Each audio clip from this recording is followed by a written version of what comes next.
Hi everyone, welcome to the Sophia Center. Today we have Chris Mitchell. He's going to be speaking at the 22nd annual conference in Lampeter, and he's going to be sharing with us a little bit of what he's going to be talking about. So, hi Chris, thank you so much for doing this. How are you? Thank you very much, Alejo. Yeah, I'm very well indeed. Thanks. And how are you? I'm great. I'm very happy to be having this chat with you. And I wanted to ask you, well, first of all, what's the name of your talk and what is it about? Yes. It's a very provocative title. It's called The Multicultural Middle Ages. And my PhD was on the 12th century transmission of astrological knowledge from mostly the Islamic world into Europe. And it's controversial because everybody assumes that, well, in the past, England was very monocultural. It was all just very white and European.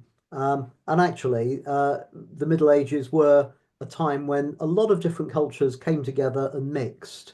And people sometimes get a little bit anxious about that idea because they think that multiculturalism is some new 20th and 21st century phenomenon, and it's not. So I hope to shatter a few of those prejudices.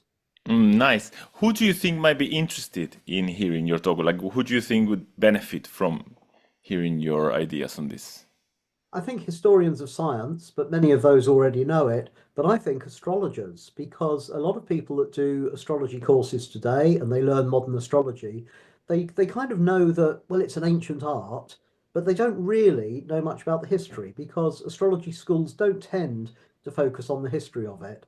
So when I was learning astrology in the 90s, I knew it was ancient, but I didn't really know. And I'd heard of things like, Arabic parts, but well, what have the Arabs got to do with it? Where did this all come in?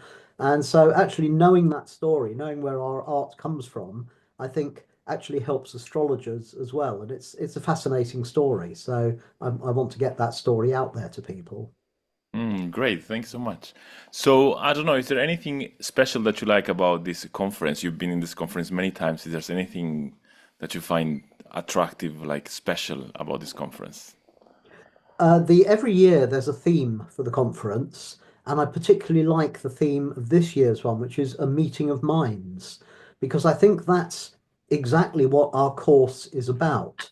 People tend to think that there is something called astrology, but there isn't really. There's something called astrologies, and our students have done an incredible range of subjects for their dissertations, looking at, say, Hawaiian astrology or Mayan astrology. We have a student who's a 45th generation Chinese astrologer looking at the similarities between Chinese astrology and Western astrology. And then we've got people like you looking at sexuality and gender in a modern context in astrology. And some absolutely wonderful works have been produced by our students. And that is literally a meeting of minds. That is what our course is about. And so I think the theme of this is really bringing everything together, which I think is just a lovely theme. Great, amazing. Thank you. Is there anything else you would like to add that I didn't ask you, or are we okay? Well, I don't want to give too many spoilers away because it's only a 25-minute talk. So, but basically, what I'm going to be talking about is looking at how the astrology that astrologers in the West practice today. I'm only qualified to talk about the Western story, not the traditions of India, China, Central America, and so on. How our astrology developed, how it got there, why astrologers in Britain today and all across Europe and America and so on are able to cast charts and draw up horoscopes. It's got a long story behind it, and that's the story that I'm looking forward to telling. Great, amazing. Thank you so much, Chris, for doing this. Thank you everyone for watching, and see you all in Lampeter. Thank you very much, Alejo.